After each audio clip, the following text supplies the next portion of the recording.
Wow. What a play.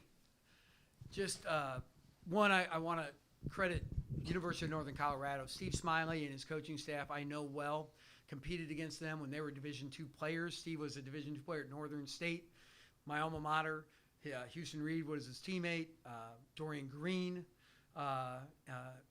was my point guard at Colorado State. So, we knew that they were going to be very hard to guard offensively, and they made it look really easy for a long time. But our guys hung in there, and then that play at the end with Omari was just a spectacular way to finish it. And talk about thrilling. I've said it before. If you got a pacemaker, you better think twice about coming to a Spartan home game. Yeah, that was me. Tim, yeah, definitely not a slouch in the Bears there. Expecting to come in, they were favored, I think, by 5 or something like that. Can you explain a little bit about the defensive sort of the miscommunication that were happening early on, and then how that transitioned and tightened up, obviously, and what was the adjustments? I just don't know that the one thing you can't prepare for is the pace of an opponent. And they run their offense with great pace, timing, quick passes, hard cuts. And then they will make counters off that. And, I always call it, a move and a counter and a flip and a flop, right? And when you look at that, you kind of get you on your heels a little bit. And it certainly got us on our heels for a long time. Tried to cover for us. I went 2 different zones, and they shredded our zones. But that just goes to tell you, it doesn't matter what you run defensively. When you're not guarding the ball, you're not ready, you're not the aggressor, it doesn't matter. They're gonna score on you easily. That happened for a long time tonight. And then the last 15 minutes felt like we finally started settling in, getting used to their pace, and going from there. And as a coach, you always kind of worry. I've got our guys with Thanksgiving off. That game before Thanksgiving, I don't care who you are. These are college kids. Sometimes they slip a little mentally. I'm not saying that's what happened, but you just, as a coach, you worry about that. Rightfully so, I think.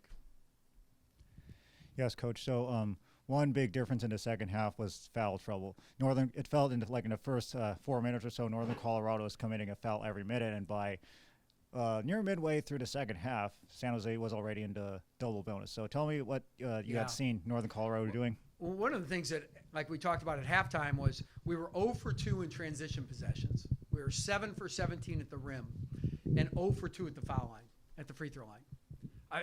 That's as inept as you can be on offense. And the fact that we were even in the game was kind of a minor miracle. So, that just tells you we were not on aggressive. We were not on the attack.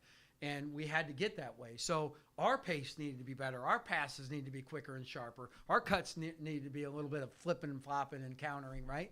And once we started getting a little bit of that, we played better, and that really helped. And Omari was so good tonight because he can get so downhill, they decided to contain him and go under his ball screens, and he settled into his three-point shot.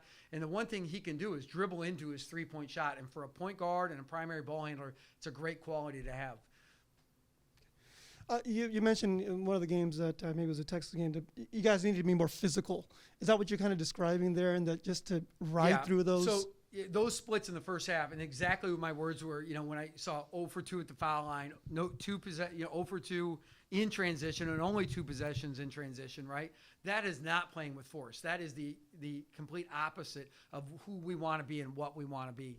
And so when I say playing with force, I mean speed, pace, at the rim, because once you can play that way, it opens up everything else. If you're going to just spread it around outside, take jumpers, not putting any pressure on the rim, not putting any pressure on the defense, you're solely dependent, one-dimensional, not going to go well for you. I don't care. You might bang a whole bunch early, a whole bunch of outside shots early, but that's not a way to live life. That's not the way you can play offensive basketball well in the Mountain West, for sure. Another question about fouls. So tonight, Northern Colorado had just 5 turnovers with San Jose State at 10, and it appeared that refs were calling some offensive fouls that made a difference. So tell me what was going on. Yeah, one of the things, I think we got 2 or 3 fouls on like a dribble handoff where what they do, and they do a very good job of it, is they will fight through the same side. So if I'm going to dribble to Omari and hand him the ball, they're going to try and blast right through that to make it as hard as possible. Well, sometimes you pick it up too soon and pivot, you're going to hit that defender, and that becomes an offensive foul. We got 3 of those, I think. And it's a smart play on their part, not so smart on our part. we can let that guy overcut and live to fight another day with the next guy. But that you have to go through a night like this probably to learn that lesson. Anything about your switches or when you're switching players, like Alvaro was a big spark in that second half. And I don't know if that's expected of him when he comes in, and you can see there's a little bit more smooth, and it was definitely attacking when he was in there. Yeah. So I didn't think Al was good early, and then I thought, we just have to keep running. I just told myself we got to keep running him out there because he does have something about him. He's got a presence about himself, a confidence about himself, and it was funny because he had a turnover late in the game with like a minute left, right, on a lob, and he comes to the bench, and before I could say anything, he goes, "Coach, it was there." It was like, I just missed it. And I was like, I don't even know if it was there. But he believes it was there. And so my point is his confidence level is really well. His dad was a former coach and a teacher. So he's been taught his whole life. So he knows what to do. He's got a tremendous mind for the game. And those guys really do well in our system for sure. Now, speaking of Northern Colorado's coach Steve Smiley, he had previously been the top assistant to Jeff Linder, who's now at Wyoming. So I don't know if you've been following Wyoming, but now they're 4-0, and they even beat Washington. So do you see Wyoming being a similar challenge?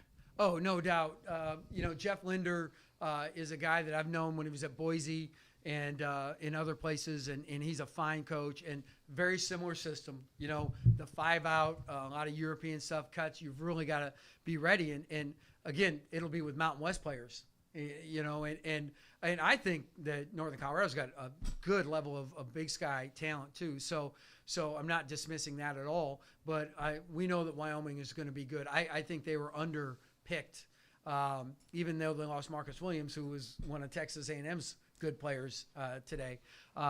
They're going to be a handful. This conference, you look at what happened the other day. I think it was 4-1.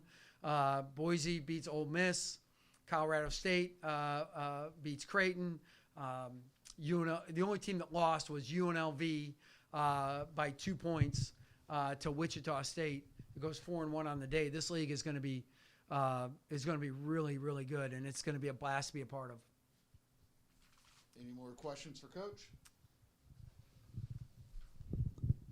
Hey, Coach Miles. This is Aikman Fang of KSJS. Hi. I've noticed going back to the Cal State East Bay game, you guys, if we include that expedition, you guys have not lost at home. Is there something special about playing inside the Provident Credit Union Event Center or something about San Jose? Well, the way I look at it is, so San Jose State, we've not had success in the past. So teams come in here thinking, we're winning. We're going to win that game. They really don't fear us, right? Our job is to create an environment that's hard to play in. One, we play really good. Two, fans come out, cheer like crazy, right? Because they like exciting basketball. And three, we start to win at home over and over and over. Now people are like, oh, it's hard to win there. And we say, yeah, it's really going to be hard to win. And then when you get that kind of mentality going in your direction, now you can have real success once you built that home court advantage. So it's vital to try and have pride in that. And tonight we talked a lot about pride in our program, pride in ourselves, pride in being a good Mountain West and home team. And I think the guys the last 15 minutes really showed that. Before that, we're going to work on that. One more question, if Yep. that's okay with you, Coach It's all Miles. good. You're the only one left. I noticed in the first half you ran a lot of that zone. I believe that was 1-3-1 again. And 2-3. Yep. 2-3. And Northern Colorado attempted a lot more three-point shots than the Spartans did tonight. However, they weren't as successful. Was that the initial game plan, or was that just the flow of the game and forced them to awkward three-point shots? Yeah, once they got going in their man-to-man stuff, we went 1-3-1. And what hurt us in our 1-3-1 was our rebounding. We did not rebound well. Even in our 2-3 zone, we didn't rebound well, which we played some in the second half and the first half. But really, I think it comes down to we had to try and get them out of a rhythm a little bit. They still moved the ball but now they were getting different types of shots. But quite frankly, the last 15 minutes when we just started doing the smallest little minute detail things, like lock in and guard the ball, right? Stay down on your man. Don't just jump unnecessarily to try and block a shot. Make them score over the top of you. Get in there and rebound. Then good things started happening for us. And we actually played offense better after that, too. Thanks very much. Thanks, you guys. Have a happy Thanksgiving. Thank you. Absolutely, Vic. Thanks, Guy. Thank you, guys.